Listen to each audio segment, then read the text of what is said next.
अस्सलाम वालेकुम। मेरा नाम डॉक्टर फैसल रशीद ख़ान है। मैं कंसल्टेंट साइकाइट्रिस्ट हूँ।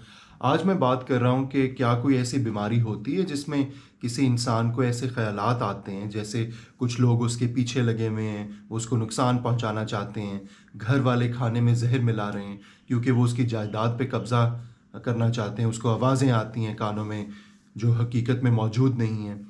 बिल्कुल, एक ज़हनी बीमारी होती है जिसको कहते हैं स्किज़ोफ्रेनिया या शिज़ोफ्रेनिया की बीमारी, जिसमें दिमाग में एक केमिकल होता है जिसको डोपामीन कहते हैं।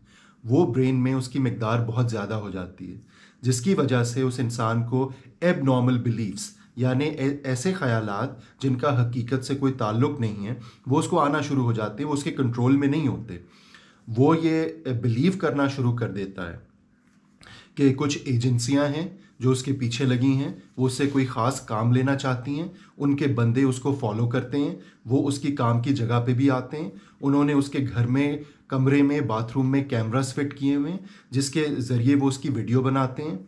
उसको कई जगह लोग नज़र आते हैं जो उसके बारे में बातें कर रहे हैं, वो उसके बारे में कोई कॉन्स्पिरेसी बना रहे हैं। एक स्टूडेंट है जो किसी कॉलेज में पढ़ता है, वो ये यकीन करना शुरू कर देगा कि ये सब टीचर्स मेरे ख़िलाफ़ हैं, ये मुझे मिल के फ़ेल करना चाहते हैं, इन्होंने तमाम स्टूडेंट्स को भी मेरे ख़िलाफ़ कर लिया है और ये मिल के एक इन्होंने प्लान बनाया हुआ है जिससे वो मुझे नुकसान पहुंचाना चाहते हैं। या हो सकता है कि एक ख़ातून जो घर में वो ये यकीन करती हैं कि मेरे घर वाले मुझे मारना चाहते हैं, जहर देना चाहते हैं ताकि ये मेरी जायदाद के हिस्से पे कब्ज़ा कर सकें। इसके अलावा उन लोगों को ऐसी आवाज़ें आ सकती हैं इस बीमारी में जिन जो हकीकत में मौजूद नहीं होती।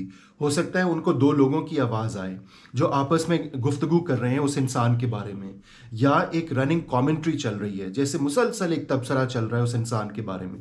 अब ये बाहर जा रही है, अब ये अंदर आ रही है, या उनको कोई कमांड हेलुसिनेशंस मिलती हैं, कोई हुक्म मिलता है कि अब तुम खड़े हो जाओ, अब तुम बैठ जाओ, अब तुम उसे मारो। एक कमांड, एक पूरा डिलूजनल सिस्टम बनता है जिसमें ख्यालात भी आते हैं जो कि फॉल्स होते हैं, झूठ होते हैं, लेकिन पक्के होते हैं, उनको यकीन होता है, शक या वहम वाली बात नहीं होती, वो इंसान उस पर मुकम्मल यकीन रखता है। साथ में ऐसी आवाज़ें आती हैं या ऐसी कोई चीज़ें नज़र आती हैं, विजुअल इमेजेस होती हैं जो सच नहीं होती, जो आसपास के लोगों को नज़र नहीं आती। तीसरी जो इम्पॉर्टेंट चीज़ है इस बीमारी में कि उस इंसान में इंसाइट नहीं होती, यानी वो इंसान, मर्द या औरत, वो ये नहीं समझते कि उनको कोई बीमारी है। वो ये कहते हैं मैं बीमार नहीं हूँ, तुम बीमार हो, मुझे दवाई की, इलाज की नहीं ज़रूरत, तुम्हें इलाज की ज़रूरत है, मैं बिल्कुल ठीक हूँ। क्योंकि देखिए उनके नज़दीक तो ये आवाज़ें रियल हैं, उनके नज़दीक तो ये चीज़ें बिल्कुल वाज़े तौर पे नज़र आ रही हैं। उनके ख्याल में उनके घर वाले, उनके दफ्तर वाले, उनके कॉलेज वाले, तमाम लोग उनके खिलाफ हैं और उनके पास 1 2 3 ये सबूत हैं, एविडेंस मौजूद है। क्यों? क्योंकि ब्रेन में केमिकल इम्बैलेंस हुआ है, डोपामीन के लेवल्स बढ़ चुके हैं। बिल्कुल इस बीमारी का इलाज मौजूद है। जैसे मैंने आपको कहा कि इसमें डोपामीन की मिकदार ब्रेन में बढ़ जाती है, तो इसके लिए जो अद्वियात दी जाती हैं उनको डोपामीन ब्लॉकर्स कहते हैं या एंटीसाइकोटिक्स कहते हैं। कि मुकम्मल तौर पे इसके इलाज के बारे में हम एक अलहदा वीडियो में बात करेंगे, लेकिन आपके लिए समझने की बात यह है कि वो दवाइयाँ डोपामीन के लेवल्स को वापस नॉर्मल सतह पे लेके आती हैं, जिसकी वजह से इन ख्यालात का ज़ोर टूटता है, इन ख्यालात में कमी आती है। ये जो आवाज़ें आती हैं, चीज़ें नज़र आती हैं उस इंसान को, ये कम हो जाती हैं, ख़त्म हो जाती हैं वक्त के साथ। इलाज 6 महीने, 1 साल, 2 साल, 5 साल तक चल सकता है।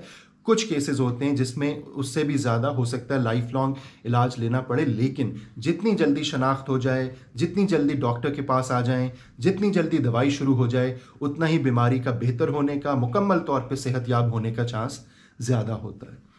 आपके वक्त का बहुत शुक्रिया। अगली वीडियो तक के लिए खुदा हाफिज़।